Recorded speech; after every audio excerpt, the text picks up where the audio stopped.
हरे कृष्णा। तो आज का जो दिन है वो विशेष है। आप लोग जानते क्या है? क्या है? कात्यायनी व्रत का प्रारंभ। तो कार्तिक के महीने के बाद जो अगला महीना आता है तो वो कात्यायनी व्रत का है। कार्तिक व्रत के बाद जो है कात्यायनी व्रत शुरू होता है ना। तो ये महीना मार्गशीर्ष का है। गीता में भगवान कहते हैं मासा नाम मार्गशीर्षोहम, कि महीनों में मैं मार्गशीर्ष हूँ। तो मार्गशीर्ष महीना सब महीनों में पवित्र है। और हम कहते हैं कि कार्तिक का महीना बहुत पवित्र है ना। तो दोनों महीने पवित्र हैं। कार्तिक का महीना राधा रानी का है और मार्गशीर्ष का महीना कृष्ण का है। जैसे राधा का नाम पहले आता है फिर कृष्ण का नाम आता है, उसी प्रकार से राधा रानी का महीना कार्तिक पहले आता है फिर मार्गशीर्ष कृष्ण का महीना बाद में आता है। तो दोनों महीने बहुत पवित्र हैं। तो हम लोग कार्तिक का व्रत करते हैं, मार्गशीर्ष का व्रत नहीं करते हैं, है ना। लेकिन ये जो घटना है इसको जरूर हमें सुनना चाहिए, है ना। तो पूरे महीने व्रत की कन्याओं ने मार्गशीर्ष का व्रत किया था। इसे हेमंत ऋतु का पहला महीना कहा जाता है ना। 6 ऋतुएं होती हैं और प्रत्येक ऋतु में 2 महीने होते हैं। इस प्रकार से एक साल में 12 महीने और 6 ऋतुएं होती हैं, है ना। तो आज सवेरे द्वारका वाले मंदिर में मैंने प्रवचन दिया था तो कात्यायनी व्रत की कथा सुनाई थी ब्रह्म विवर्त पुराण से। तो श्रीमद् भागवत में भी है और ब्रह्म विवर्त पुराण में। तो ब्रह्म विवर्त पुराण में जो कथा है वो किसी अन्य कल्प की है, इसलिए घटनाओं में कुछ अंतर रहता है। तो जितनी कथा मैंने सुनाई थी सवेरे द्वारका वाले मंदिर में उसको संक्षेप में सुना करके फिर आगे की कथा में पढ़ के सुनाऊंगा। तो इसमें बताया गया है कि जो व्रत की कन्याएं हैं भगवान कृष्ण को अपने पति के रूप में प्राप्त करने के लिए कात्यायनी की पूजा करती हैं, है ना। और वो मंत्र भी है जिसका कि वो पाठ करती हैं कि हे देवी दुर्गा पार्वती कात्यायनी, आप हमें नंद महाराज के पुत्र को पति रूप में प्रदान करो।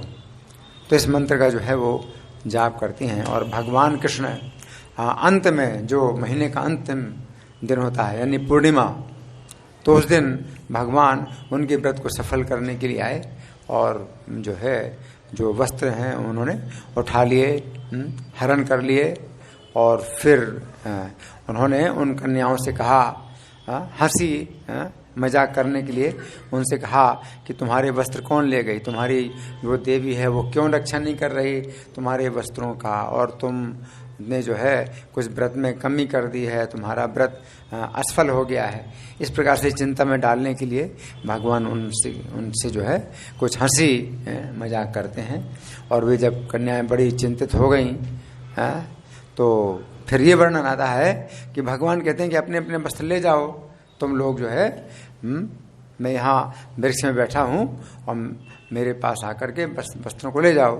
तो इस कथा में वर्णन आता है कि राधा रानी जल से बाहर नहीं निकली और उन्होंने जल में ही अपने शरीर को स्थापित किया और कृष्ण के चरणों में अपने मन को और प्राण को स्थापित किया और बड़ी सुंदर स्तुति की, प्रार्थना की कि कृष्ण जो है सबकी इच्छाएं पूरी करने वाले हैं और सबके ईश्वर हैं, सबके द्वारा पूजित हैं। तो बड़ी सुंदर प्रार्थना थी। और जब राधा रानी ने आंखें खोली तो उनको बड़ा आश्चर्य हुआ। उन्होंने देखा कि सब वस्त्र ज्यों की त्यों रखे हैं जैसे पहले थे और सब सामग्री, पूजा की सामग्री ज्यों की त्यों रखी है, सब कुछ है। तो इस तरह से फिर वर्णन आता है कि राधा रानी ने उस व्रत को पूरा किया, पूर्णिमा के दिन पूरा किया और 1000 ब्राह्मणों को उन्होंने भोजन कराया, है ना। और दक्षिणा का भी वर्णन है कि काफ़ी दक्षिणा दी, एक एक ब्राह्मण को बहुत दक्षिणा दी। उसके बाद क्या हुआ कि दुर्गा देवी आकाश से प्रकट हुई। दुर्गा देवी आकाश से प्रकट हुई, तेज से प्रकाशित हो रही थी, प्रसन्न मुख पर मंद हंसी छा रही थी। 100 योगिनियां साथ में थी। कितनी योगिनियां? 100 योगिनियां साथ में थीं और सिंह से जोते हुए रथ पर बैठी हुई थी। शेर जोता हुआ था उस रथ में, और जो रत्न है वो जो है सोने से बना हुआ दिव्य रथ था, और देवी की 10 भुजाएं थीं। रथ से उतर करके श्री राधा को हृदय से लगा लिया, और अन्य गोप कुमारियों ने भी प्रसन्नतापूर्वक देवी को प्रणाम किया। दुर्गा ने उन्हें आशीर्वाद देते हुए कहा, तुम सबका मनोरथ पूर्ण होगा। है ना? इस प्रकार गोपिकाओं को वरदान देकर आदर पूर्वक बातचीत करके देवी ने मुस्कुराते हुए राधिका को संबोधित करके कहा। अब देवी जो हैं कात्यायनी देवी हैं वो राधा रानी से बोल रही हैं। अब सुनिए बड़े ध्यान से क्या कह रही हैं। हे राधे, तुम सर्वेश्वर श्री कृष्ण को प्राणों से भी बढ़कर प्रिया हो। तुम्हें चिंता नहीं होनी चाहिए कि कृष्ण तुम्हें कैसे प्राप्त होंगे। तुम श्री कृष्ण को प्राणों से भी अधिक प्रिया हो। हे जगदम्बिके, तुम्हारा ये व्रत लोक शिक्षा के लिए है। तुमने जो व्रत किया है तो कृष्ण की प्राप्ति के लिए नहीं किया है, लोक शिक्षा के लिए किया है, क्योंकि कृष्ण की प्राप्ति के लिए तुम्हें व्रत करने की आवश्यकता नहीं है। कृष्ण तुम्हें पहले से ही प्राप्त हैं। हे सुंदरी, क्या तुम गोलोकनाथ और गोलोक और श्रीशैल और बिरजा के तट प्रांत, रास मंडल और दिव्य मनोहर वृंदावन को कुछ याद करती हो, जहां से तुम आई हो? तो दुर्गा जी कह रही हैं राधा रानी जी, तुम जहां पर पहले थी गोलोक धाम में, वहां पर श्रीशैल है, वृंदावन है, कुछ याद करती हो? क्या तुम्हें प्रेम शास्त्र के विद्वान श्री श्याम सुंदर के उस चरित्र का स्मरण होता है जो नारियों के चित्त को बरबस अपनी ओर खींच लेते हैं? तुम श्री कृष्ण के आधे अंग से प्रकट हुई हो, अतः उन्हीं के समान तेजस्विनी हो। समस्त देवांगनाएं तुम्हारी अंश कला से प्रकट हुई हैं, फिर तुम मानवी कैसे हो? मानवी यानी मानव की तुम मानवी कैसे हो? तुम श्री हरि के लिए प्राण स्वरूपा हो और स्वयं श्री हरि तुम्हारे प्राण है। वेद में तुम दोनों का भेद नहीं बताया गया है, फिर तुम मानवी कैसे हो? पूर्व काल में ब्रह्मा जी 60,000 वर्षों तक तप करके भी तुम्हारे चरण कमलों का दर्शन ना पा सके। 60,000 वर्ष तक तपस्या करके भी ब्रह्मा जी को तुम्हारे चरण के दर्शन नहीं हुए, फिर तुम मानुषी कैसे हो? तुम तो साक्षात देवी हो। श्री कृष्ण की आज्ञा से गोपी का रूप धारण करके पृथ्वी पर पधारी हो। हे देवी, तुम मानवी स्त्री कैसे हो? मनु वंश में उत्पन्न राजा सुयज्ञ तुम्हारी कृपा से गोलोक धाम गए थे, फिर तुम मानवी कैसे हो? तुम्हारे मंत्र और कवच के प्रभाव से भृगुवंशी परशुराम जी ने इस पृथ्वी को 21 बार क्षत्रिय राजाओं से शून्य किया। ऐसी दशा में तुम्हें मानवी स्त्री कैसे कहा जा सकता है? परशुराम जी ने शंकर जी से तुम्हारा मंत्र प्राप्त किया था और पुष्कर तीर्थ में उसे सिद्ध किया था। उसी के प्रभाव से वे कार्तवीर्य अर्जुन का संहार कर सके, फिर तुम मानुषी कैसे हो? उन्होंने अभिमान पूर्वक गणेश जी का एक दांत तोड़ दिया, वे केवल तुमसे ही भय मानते थे, फिर तुम मानवी स्त्री कैसे हो? जब मैं क्रोध से उन्हें भस्म करने को तैयार हुई, तब हे ईश्वरी, मेरी प्रसन्नता के लिए तुमने स्वयं आकर उनकी रक्षा की थी। कि मेरे पुत्र गणेश हैं, दुर्गा जी कह रहे मेरे पुत्र गणेश हैं, और गणेश का उन्होंने एक दांत तोड़ दिया तो मैं उसको भस्म करनी तैयार हुई, लेकिन तुमने रक्षा की थी। किसकी? परशुराम जी की। फिर तुम मानुषी कैसे हो? श्री कृष्ण प्रत्येक कल्प में तथा जन्म जन्म में तुम्हारे पति हैं। हे जगन माता, तुमने लोक हित के लिए ही ये व्रत किया है। अहो, श्री दामा के शाप से और भूमि का भार उतारने के लिए पृथ्वी पर तुम्हारा निवास हुआ है, फिर तुम मानवी स्त्री कैसे हो? तुम जन्म मृत्यु और बुढ़ापे का नाश करने वाली देवी हो, कलावती की अयुनिजा पुत्री एवं पुण्यमयी हो, फिर तुम्हें साधारण मानुषी कैसे माना जा सकता है? 3 मास व्यतीत होने पर जब मनोहर चैत्र उपस्थित होगा, तब रात्रि के समय निर्जन निर्मल एवं सुंदर रास मंडल में वृंदावन के भीतर श्री हरि के साथ समस्त गोपिकाओं सहित तुम्हारी रास क्रीड़ा आनंद पूर्वक संपन्न होगी। 3 महीने के बाद चैत्र महीना आएगा, तो मार्गशीर्ष की पूर्णिमा को ये घटना हुई। तो मार्गशीर्ष की पूर्णिमा के बाद कौन सा महीना आता है? पौष, पौष फिर माघ, फिर फाल्गुन, फिर चैत्र महीना। तो वो कह रहे हैं कि चैत्र महीने से जो है ये रासलीला होगी, 3 महीने के बाद होगी। हे सती राधे, प्रत्येक कल्प में भूतल पर श्री हरि के साथ तुम्हारी लीला होगी, ये विधाता ने ही लिख दिया है प्रत्येक कल्प में। इसे कौन रोक सकता है? हे सुंदरी, हे श्री हरि प्रिय, जैसे मैं महादेव जी की सौभाग्यवती पत्नी हूँ, उसी प्रकार तुम श्री कृष्ण की सौभाग्यशालिनी वल्लभा हो। जैसे दूध में सफेदी है, अग्नि में दाहिका शक्ति है, भूमि में गंध है, जल में शीतलता है, उसी प्रकार श्री कृष्ण में तुम्हारा निवास है। देवांगना, मानव कन्या, गंधर्व की स्त्रियां और राक्षसियां, इनमें से कोई भी तुमसे बढ़कर सौभाग्यशालिनी ना तो हुई है और ना होगी ही। मेरे वर से ब्रह्म आदि के भी वंदनीय परात्पर गुणातीत भगवान श्री कृष्ण स्वयं तुम्हारे अधीन होंगे। हे पतिव्रते, ब्रह्मा, शेषनाग और शिव भी जिनकी आराधना करते हैं, जो ध्यान से भी बस में नहीं होते और जिन्हें आराधना द्वारा रचा लेना योगियों के लिए भी बहुत कठिन है, वही भगवान तुम्हारे अधीन रहेंगे। हे राधे, स्त्री जाति में तुम विशेष सौभाग्यशालिनी हो, तुमसे बढ़कर दूसरे कोई स्त्री नहीं है। तुम दीर्घ काल तक यहाँ रहने के पश्चात श्री कृष्ण के साथ ही गोलोक में चली जाओगी। ऐसा कहकर पार्वती देवी तत्काल वहीं अंतर्हित हो गईं। फिर गोप कुमारियों के साथ श्री राधिका भी घर जाने को तैयार हुई। इतने में श्री कृष्ण राधिका के सामने उपस्थित हो गए। राधा ने किशोर अवस्था वाले श्याम सुंदर श्री कृष्ण को देखा।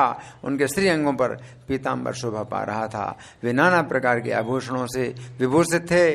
घुटनों तक लटकती हुई मालती माला और बनमाला उनकी शोभा बढ़ा रही थी। उनका प्रसन्न मुख मंद हंसी से शोभायमान था। वे भक्त जनों पर अनुग्रह करने के लिए कातर जान पड़ते थे। उनके संपूर्ण अंग चंदन से चर्चित थे। नेत्र शरद ऋतु के प्रफुल्ल कमलों को लज्जित कर रहे थे। मुख शरद ऋतु की पूर्णिमा के चंद्रमा की भांति मनोहर था। मस्तक पर श्रेष्ठ रत्नमय मुकुट अपनी उज्ज्वल सौंदर्य बिखेर रहा था। दांत पके हुए अनार के दाने जैसे स्वच्छ दिखाई देते थे। आकृति बड़ी मनोहर थी। उन्होंने विनोद के लिए एक हाथ में मुरली और दूसरे हाथ में लीला कमल ले रखा था। करोड़ों कंदर्पों से भी मनोहर थे। उन गुणातीत परमेश्वर की ब्रह्मा, शेषनाग और शिव आदि निरंतर स्तुति करते हैं। वे ब्रह्म स्वरूप और ब्राह्मण हितैषी हैं। स्तुतियों ने उनके ब्रह्म रूप का निरूपण किया है। वे अव्यक्त और व्यक्त हैं, अविनाशी और सनातन ज्योति स्वरूप हैं, मंगलकारी हैं, मंगल के आधार हैं, मंगलमय हैं और मंगलदाता हैं। श्याम सुंदर के उस अद्भुत रूप को देखकर राधा ने वेग पूर्वक आगे बढ़कर उन्हें प्रणाम किया। तो राधा रानी तो जा रही थी अपने घर, सब गोपियां अपने घर जा रही थी। भगवान उसी समय आ गए, दर्शन दे रहे हैं। तो राधा रानी ने आगे बढ़कर वेग पूर्वक प्रणाम किया। उन्हें अच्छी तरह देखकर प्रेम के वशीभूत होकर वे शुद्ध बुद्ध खो बैठी। प्रीतम के मुख्य कमल की बांकी चितवन से देखते देखते उनके अधरों पर मुस्कुराहट दौड़ गई। उन्होंने लज्जावश अंचल से अपना मुंह ढक लिया। उनकी बारंबार ऐसी अवस्था हुई। श्री राधा को देखकर श्याम सुंदर के मुख और नेत्र प्रसन्नता से खिल उठे। समस्त गोपिकाओं के सामने खड़े हुए फिर भगवान श्री राधा से बोले। अब भगवान क्या बोले राधा से? श्री कृष्ण ने कहा, प्राणाधिके राधिके, तुम मनोवांछित वर मांगो। हे गोप किशोरियो, तुम सब लोग भी अपनी इच्छा के अनुसार वर मांगो। भगवान कह रहे हैं। श्री कृष्ण की यह बात सुनकर श्री राधिका और अन्य सब गोप कन्याओं ने बड़े हर्ष के साथ उन भक्त वांछा कल्पतरु प्रभु से वर मांगा। आप सुनिए कि राधा रानी ने क्या वर मांगा, है ना, और हमें क्या वर मांगना चाहिए, है ना। राधिका बोली, प्रभु मेरा चित्त रूपी भ्रमर आपके चरण कमलों में सदा रमता रहे। जैसे भ्रमर है कमल में आनंद लेता है, मेरा चित्त रूपी भ्रमर आपके चरण कमलों में सदा रमता रहे। जैसे भ्रमर कमल में स्थित हो उसके मकरंद का पान करता है, उसी प्रकार मेरा मन रूपी भ्रमर आपके चरणार बिंदों में स्थित हो और भक्ति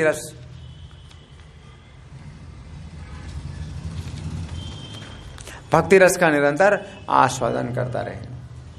आप जन्म जन्म में मेरे प्राणनाथ हों और अपने चरण कमलों की परम दुर्लभ भक्ति मुझे दिए। मेरा चित्त सोते जागते दिन रात आपके स्वरूप और गुणों के चिंतन में सतत निमग्न रहे, यही मेरी मनोवांछा है। सबसे बड़ी चीज है ना, अगर कुछ मांगना तो ये है ना, भगवान से अगर कोई चीज मांगना है तो सबसे बड़ी चीज मांगना चाहिए, और यही है निरंतर उनके गुणों का स्मरण हो, है ना। गोपियां बोली, प्राण बंधो, आप जन्म जन्म में हमारे प्राणनाथ हों और श्री राधा की ही भांति हम सबको भी सदा अपने साथ रखिए। जन्म जन्म अपने साथ रखिए, गोपियां कह रहे। गोपियों का ये वचन सुनकर प्रसन्न मुख वाले श्रीमान यशोदानंदन ने कहा, तथास्तु। तो भगवान ने क्या कहा? तथास्तु, ऐसा ही हो। तत्पश्चात उन जगदीश्वर ने श्री राधिका को प्रेम पूर्वक 1000 दलों से युक्त लीला कमल दिया। कैसा कमल दिया भगवान राधा रानी को?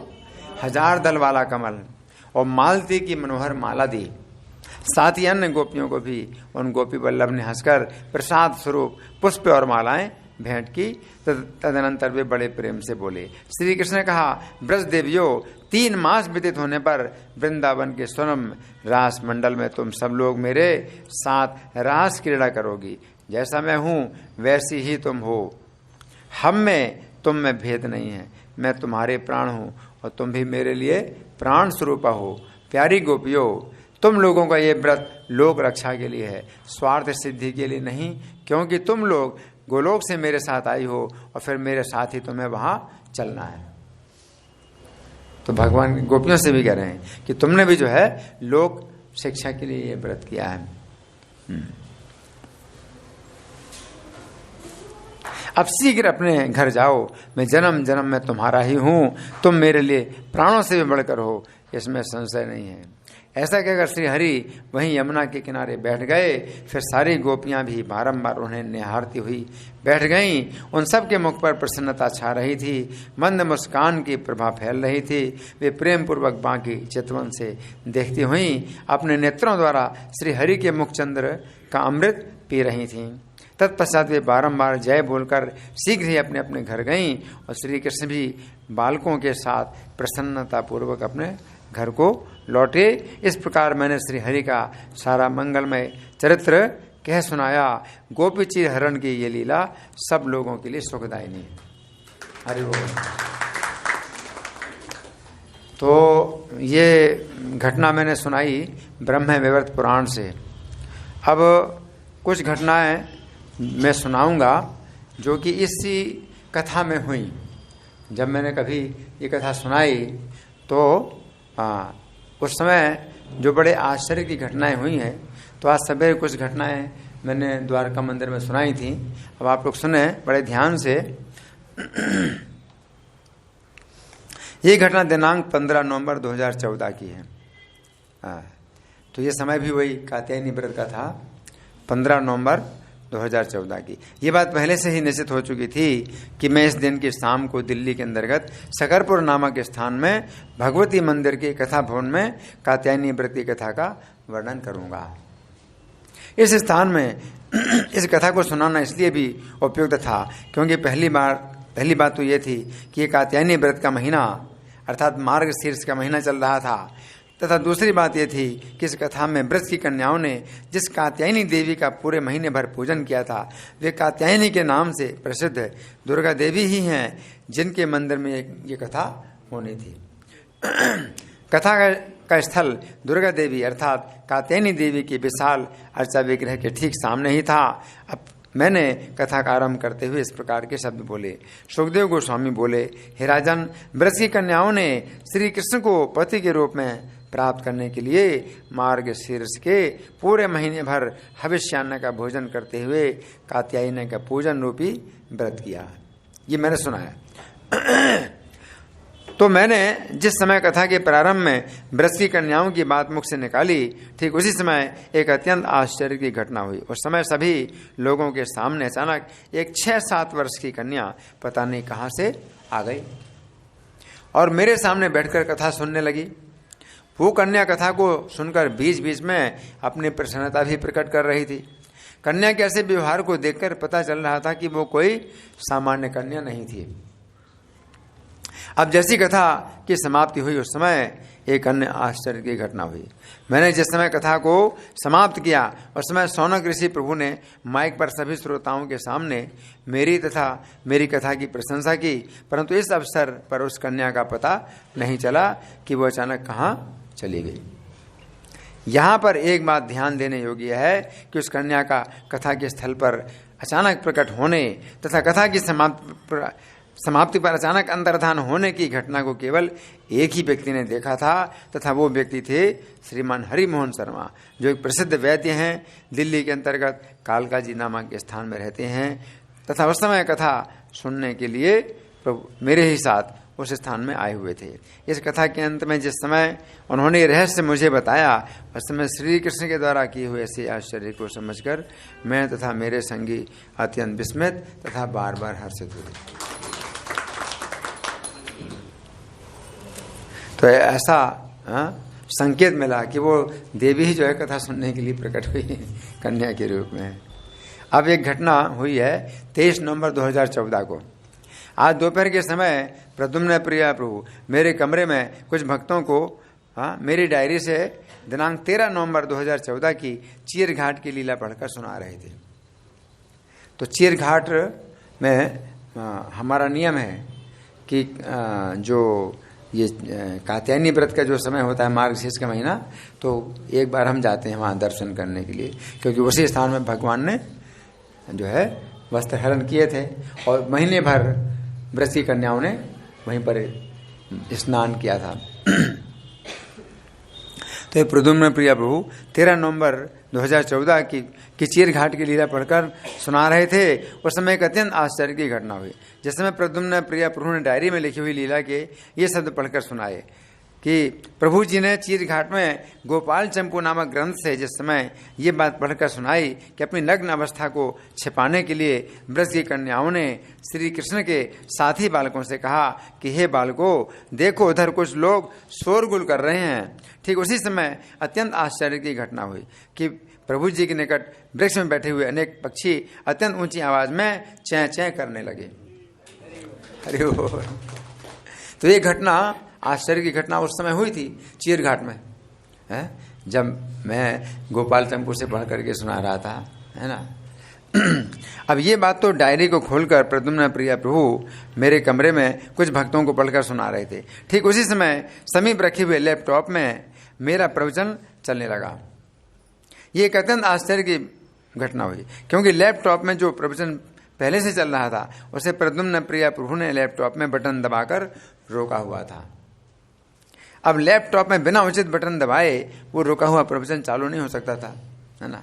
परंतु श्री कृष्ण की ये अद्भुत लीला हुई कि जिसमें प्रद्युम्न प्रिया प्रभु ने ये बात पढ़कर सुनाई कि प्रभु के निकट वृक्ष में बैठे हुए अनेक पक्षी अत्यंत ऊंची आवाज में चैं चैं करने लगे। उसी लीला का मंचन करने के लिए श्री कृष्ण ने लैपटॉप में बिना उचित बटन दबाए मेरा प्रवचन चालू कर दिया। हरि बोल। श्री कृष्ण के ऐसे अद्भुत आश्चर्य को देखकर मैं तथा मेरे संगी अत्यंत विस्मित तथा बार बार हर्षित हुए। अब एक अन्य आश्चर्य की घटना हुई। मैंने उस मंदिर में प्रवचन दिया तथा प्रवचन के अंत में प्रद्युम्न प्रिया प्रभु को आदेश दिया कि वे चीर घाट की लीला डायरी से पढ़कर सुनाए। तो इस दिन हमने प्रवचन दिया था छिप्पीवाड़ा मंदिर। तो छिप्पीवाड़ा मंदिर में प्रवचन दिया और उसके बाद फिर इनको आज्ञा दी कि चीर घाट की लीला डायरी से पढ़कर सुनाए। अब प्रद्युम्न प्रिया प्रभु ने पुनः लीला के इसी बिंदु को पढ़ा कि चीर घाट में प्रभु जी ने गोपाल चंपू नामक ग्रंथ से जिस समय ये बात पढ़कर सुनाई कि अपनी नग्न अवस्था को छिपाने के लिए ब्रज की कन्याओं ने श्री कृष्ण के साथ ही बालकों से कहा कि अरे बालकों, देखो उधर कुछ लोग शोरगुल कर रहे हैं। ठीक उसी समय प्रभु जी के समीप वृक्ष में बैठे हुए अनेक पक्षी अत्यंत ऊंचे स्वर में चैं चैं करने लगे। तो ये बात प्रद्युम्न प्रिया प्रभु ने डायरी से पढ़कर सुनाई, परंतु इस बार एक अत्यंत आश्चर्य की घटना हुई। ठीक उसी समय कथा में 2 वर्ष का एक बालक अपनी माता की गोद में बैठा हुआ ठीक है इन शब्दों को बार बार ऊंचे स्वर में दोहराने लगा। वो बालक कथा को कुछ भी नहीं समझ रहा था। ये तो श्री कृष्ण ही थे जो इस बालक के मुख से ये शब्द बुलवा रहे थे तथा डायरी में जिस लीला का वर्णन पढ़ा गया था उसकी पुष्टि कर रहे थे। ठीक है उस बालक ने कथा के बीच में ठीक है इन शब्दों को 8-10 बार दोहराया। श्री कृष्ण की इस नवीन लीला को देखकर मैं तथा मेरे संगी अत्यंत विस्मित तथा बार बार हर्षित हुए। हरि बोल। अब सुनिए, ये घटना ये 6 दिसंबर 2014 की है। चूंकि आज कात्यायनी व्रत का अंतिम दिवस था, 6 दिसंबर को अंतिम दिवस था, जिस दिन श्री कृष्ण ने व्रत की कन्याओं के वस्त्रों का हरण किया था। अतः मैंने आज गुड़गांव के केंद्र में ब्रह्म वैवर्त पुराण से पढ़कर उस कथा का विस्तृत वर्णन किया, जिसमें ये बात भी आई थी कि श्रीमती राधा को जिन दुर्गा देवी ने दर्शन तथा वरदान दिया, वे दुर्गा देवी सिंह से जुते हुए रथ पर सवार थी। अभी मैंने पढ़ के सुनाया। तथा उनके 10 भुजाएं थीं। अब गुड़गांव के केंद्र में प्रवचन करके मैं अपनी गाड़ी में बैठकर जिस समय दिल्ली की ओर आ रहा था, उस समय एक अत्यंत आश्चर्य की घटना हुई। रास्ते में मेरी गाड़ी के आगे अचानक एक ऐसी गाड़ी आ गई जिसके पीछे वाले शीशे में सिंह के ऊपर बैठी हुई तथा अनेक भुजाओं वाली दुर्गा देवी का चित्र बना हुआ था। हरि बोल। ऐसी घटना का योग श्री कृष्ण ही बनाया था कि जिस प्रकार आज की कथा में दुर्गा देवी का वर्णन आया कि उन्होंने श्रीमती राधा को श्री कृष्ण की प्राप्ति का वरदान दिया तथा उनके गुणों की सराहना की, उसी प्रकार रास्ते में मेरे भी सामने दुर्गा देवी का चित्र अत्यंत निकट आ गया, मानो श्री कृष्ण इस बात की पुष्टि कर रहे हों कि मैंने आज कात्यायनी व्रत की जिस लीला के पाठ में दुर्गा देवी के प्रकट होने की बात सुनाई थी, वो घटना उसी प्रकार से ही हुई थी। श्री कृष्ण के द्वारा हुए ऐसे घटना योग को देखकर मैं तथा मेरे संगी अत्यंत विस्मित तथा बार बार हर्षित हुए हैं।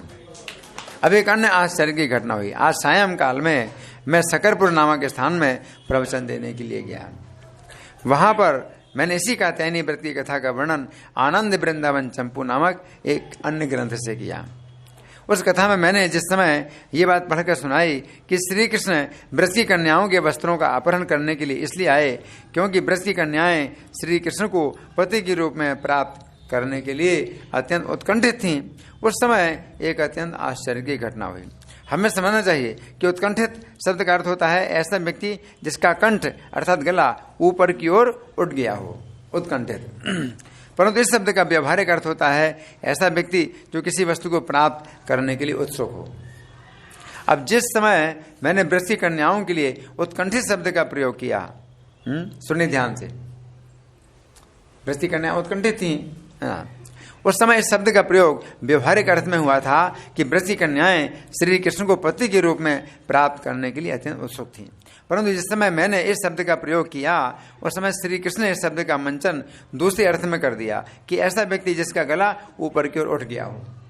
जैसे मैं ऐसे करूं तो क्या कहेंगे कि मैं उत्कंठित हूं, गला ऊपर उठ गया, है ना। तो मेरे साथ जितने संगी थे उनमें कन्हई बलदेव और निताई गुणमणि नाम के 2 भक्त भी थे। उनके लिए कथा के बीच में अलग अलग गिलासों में पीने का जल प्राप्त हुआ। अब जिस समय उन दोनों भक्तों ने गिलास जूठा ना हो इस प्रकार जल पीने के लिए अपने अपने गिलासों को ऊपर उठाकर अपने मुख तथा गले को ऊपर उठाया, ठीक उसी समय मेरे मुख से ब्रज की कन्याओं के लिए उत्कंठित शब्द निकला। कितना आश्चर्य, हरि बोल। तो पी रहे हैं पानी तो उत्कंठित हो गए। इस प्रकार श्री कृष्ण की योग शक्ति के द्वारा घटनाओं का इस प्रकार का योग बना कि जिस समय मैंने ब्रज की कन्याओं के लिए व्यवहारिक अर्थ में उत्कंठित शब्द का प्रयोग किया, ठीक उसी समय 2 भक्तों के द्वारा उत्कंठित शब्द का सामान्य अर्थ में मंचन हो गया। श्री कृष्ण के द्वारा किए हुए ऐसे आश्चर्य को देखकर मैं तथा मेरे संगी अत्यंत विस्मित तथा बार बार हर्षित हुए। हरि बोल। अब कथा आगे बढ़ी तथा कुछ समय के बाद कथा में वर्णन आया कि यद्यपि लज्जा के कारण ब्रज की कन्याएं नग्न अवस्था में जल के बाहर नहीं आना चाहती थीं, परंतु वे श्री कृष्ण का संग प्राप्त करने के लिए अत्यंत उत्कंठित थीं। अतः उनकी उस उत्कंठा ने ही उन्हें जल के बाहर खींचा। इस प्रकार कथा में पुनः उत्कंठित शब्द का प्रयोग हुआ। अब फिर से श्री कृष्ण ने ऐसी व्यवस्था की कि शब्द का पुनः उसी प्रकार मंचन हो गया जिस प्रकार अभी कुछ समय पूर्व हुआ था। उन दोनों भक्तों ने अपने अपने गिलासों का जल पूरा पी करके और जल मांगा। अब जिस समय दूसरी बार उन दोनों भक्तों के गिलासों में जल भर गया तथा उन दोनों ने पहले के समान जल पीने के लिए अपने अपने गिलासों को तथा अपने अपने मुखों तथा गलों को ऊपर उठाया, ठीक उसी समय पुनः मेरे द्वारा व्रती कन्याओं के लिए उत्कंठ शब्द का प्रयोग हुआ। श्री कृष्ण के द्वारा बनाया हुआ ये घटना योग दूसरी बार हुआ, जिसके विषय में पहले से किसी ने भी कुछ नहीं सोचा था। श्री कृष्ण के द्वारा हुए पुनः ऐसे आश्चर्य को देखकर मैं तथा मेरे संगी अत्यंत विस्मित तथा बार बार हर्षित हुए। अब एक अन्य आश्चर्य की घटना हुई। कथा आगे बढ़ी और मैंने वर्णन किया कि श्री कृष्ण ने ब्रज कन्याओं का पूर्ण समर्पण देखकर तथा प्रसन्न होकर अपने हाथ से उन्हें वस्त्र दिए। उस समय एक अत्यंत आश्चर्य की घटना हुई। मेरे हाथ में छोटे से चादर के समान एक वस्त्र रहता है, जिसके द्वारा मैं अपने जुकाम को नियंत्रित करता हूं। तो ये वस्त्र हमेशा रहता है। अब कथा के बीच में मेरे बाएं हाथ में लटकता हुआ वो वस्त्र जमीन में गिर गया। वस्त्र गिरते समय मुझे पता नहीं चला कि मेरे हाथ में लटकता हुआ वो वस्त्र नीचे जमीन में गिर गया है। अब जिस समय प्रद्युम्न प्रिया प्रभु को पता चला कि मेरे हाथ से वो वस्त्र नीचे गिर गया है तथा जिस समय उन्होंने वो वस्त्र नीचे से उठाकर मेरी गोद में रखा, ठीक उसी समय मेरे मुख से कथा की ये बात निकली कि श्री कृष्ण ने प्रसन्न होकर ब्रज कन्याओं को उनके वस्त्र दे दिए। ऐसी घटना का योग श्री कृष्ण ने ही किया कि जिस समय मैंने श्री कृष्ण के द्वारा वस्त्र देने की बात कही, ठीक उसी समय प्रद्युम्न प्रिया प्रभु ने मेरा गिरा हुआ वस्त्र उठाकर मेरी गोद में रखा। श्री कृष्ण के द्वारा की हुई ऐसी अद्भुत घटना योग को देखकर मैं तथा मेरे संगी अत्यंत विस्मित तथा बार बार हर्षित हुए। तो कथा में ऐसी जो घटनाएं होती हैं, इनसे पता चलता है कि भगवान हमारे साथ हैं और कथा में जो है वो पूरा योगदान अपना दे रहे हैं, अपना समर्थन दे रहे हैं, अपनी प्रसन्नता के संकेत दे रहे हैं, ये पता चलता है। ठीक है, तो अब आज की जो कथा है जो होना था हो गई। अब आप लोगों के लिए कुछ सूचना देंगे। श्री कात्यायनी व्रत कथा महामहोत्सव की, श्रील प्रभुपाद की। अच्छा ठीक है, तो अभी कुछ समय के लिए हम प्रश्नोत्तर करेंगे। तो आप लोगों की ओर से कोई प्रश्न है या कोई चर्चा है या मैं प्रश्न करूं? है जी?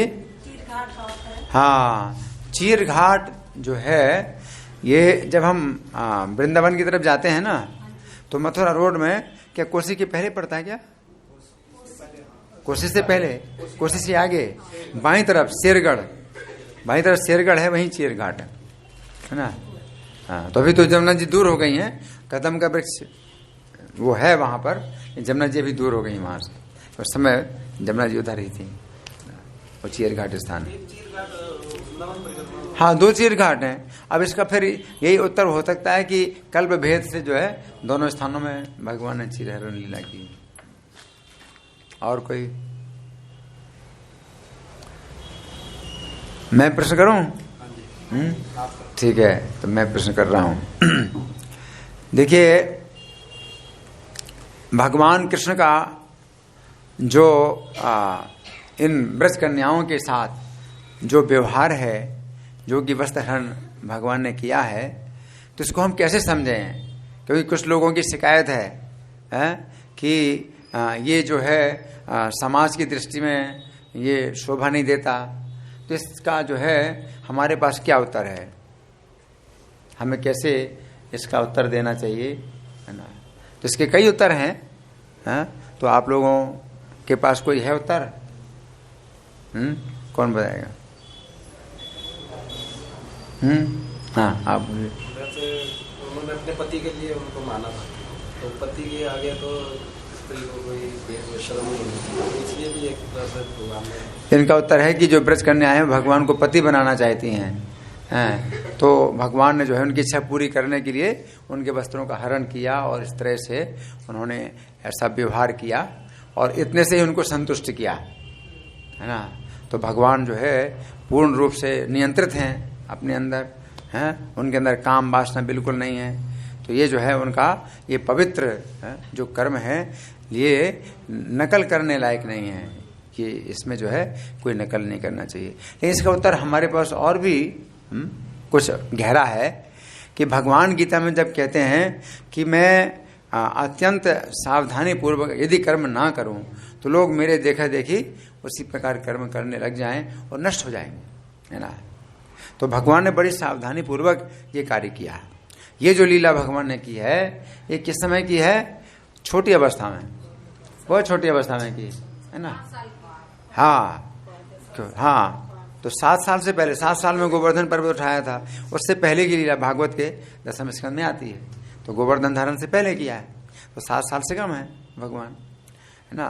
तो उस समय, तो उस अवस्था में भी इंद्रियां विकसित नहीं होती थी। अभी तो बच्चों की इंद्रियां विकसित हो जाती हैं, जैसे आयु घटती जाती है तो बचपन में भी, है ना। उस समय तो आयु और लंबी थी तो इंद्रियां विकसित नहीं होती थी। तो इसमें उस समय के अनुसार कोई दोष नहीं माना गया, है ना। अगर कोई नकल करना चाहे इस अवस्था में नकल करे, है ना। तो ये तो एक चंचल बालक की अवस्था है। भगवान तो गीता में कहते हैं श्रेष्ठ पुरुष जैसा आचरण करे वैसा सामान्य लोग करते हैं। तो जब जनता में कोई श्रेष्ठ पुरुष है, जैसे नेता लोग हैं, राजा लोग हैं, तो वो जो है अगर ऐसा कार्य करें तो जनता बिगड़ेगी। लेकिन छोटा सा बालक अगर चंचलता करता है इस प्रकार की तो उसमें कोई दोष नहीं माना जाता, है ना। तो भगवान ने ये जो लीला की है ये उनकी बाल लीला है ना, तो इसमें कोई दोष नहीं है ना। लेकिन रासलीला में अगर भगवान युवक हो जाए तो ये तो अचिंत्य घटना है, इसको कोई नहीं समझ सकता, ठीक है ना। तो ये भगवान की रासलीला जिसमें भगवान अपने यौवन में जो है आ जाते हैं और जो है जो ब्रज कन्याएं वो युवती बन जाती हैं, तो ये रासलीला किसी ने नहीं देखी। तो बड़े भाग्यशाली जो देवता हैं वही देखते थे, है ना। तो मानव समाज में रासलीला की कोई सूचना ही नहीं आई, रासलीला की कोई सूचना नहीं आई। ये तो आगे चल करके श्रीमद् भागवत में व्यास जी ने लिखा तब लोगों को पता चला रासलीला का, है ना। तो इसलिए भगवान जो कहते हैं गीता में कि बड़े सावधानी पूर्वक ही कर्म करते हैं, तो उन्होंने बड़ी सावधानी पूर्वक ये जो लीला है वो उस अवस्था में की है जिस अवस्था में कोई दोष माना ही नहीं जाता है ना। आगे चल करके भगवान जब गुरुकुल में पढ़ने जाते हैं सांदीपनि मुनि, तब वो दिखाते हैं कि अब उनको शिक्षा प्राप्त हुई है। उसके पहले तो अशिक्षित बालक, है ना, एक चंचल बालक थे, है ना। अशिक्षित चंचल बालक कुछ चंचलता करे तो कुछ उसको दोष नहीं माना जाता है ना। लेकिन जब शिक्षा प्राप्त हुई तो दिखा रहे भगवान कि अब शिक्षा उनको प्राप्त हुई, और फिर आगे चल करके विधिवत विवाह करते हैं और माता पिता से आज्ञा लेते हैं, माता पिता की उपस्थिति में विवाह होते हैं। तो सब कुछ जो है उनका इस तरह से शिष्टाचार, पूरा शिष्टाचार है उनके जीवन में। तो इस तरह से हमें समझना चाहिए कि भगवान के लिए बहुत पवित्र है। ये जो गोपियां हैं, ये जो ब्रज की कन्याएं हैं, वो भगवान को जो पति बनाना चाहती हैं उनमें काम वासना नहीं है, काम वासना नहीं है। और भगवान भी जो है गोपियों की जो इच्छा पूरी करते हैं उसमें कोई काम वासना नहीं है, ये प्रेम कहलाता है। जो ब्रज कन्याएं हैं वो कृष्ण की सेवा करना चाहती हैं, उनको पति रूप प्राप्त करके कृष्ण की सेवा करना चाहिए, किसी को सुख पहुंचाना चाहती हैं। तो प्रेम में और काम में यही अंतर है। काम वासना होती है अपनी इंद्रिय तृप्ति के लिए,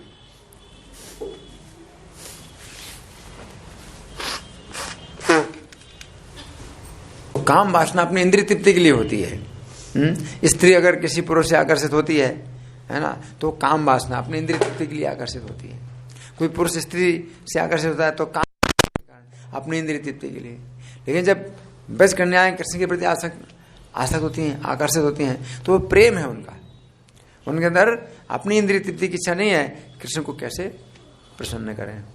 और कृष्ण के अंदर भी काम वासना नहीं है ना, तो वे उनको सुख देने के लिए, है ना। तो ये अंतर है। भौतिक संसार में कोई व्यक्ति ऐसे व्यवहार करता है तो अपनी इंद्रिय तृप्ति के लिए करता है। या दुशासन ने जैसे किया द्रौपदी के साथ, है ना, तो भरी सभा में नग्न किया, तो ये उसका अपमान करने के लिए, है ना। कि भगवान कृष्ण जब उनके वस्त्र हरण कर रहे हैं तो उनका सम्मान बढ़ा रहे हैं, वो सम्मानित होती हैं, बहुत सम्मानित होती हैं, है ना। तो ये अंतर है काम वासना में और प्रेम में ये अंतर है। या द्वेष, दुशासन के अंदर द्वेष, इसलिए द्रौपदी का अपमान करने के लिए उसने वस्त्र हरण की। तो ये अंतर है ना। श्री कात्यायनी व्रत महामहोत्सव की, श्रील प्रभुपाद की।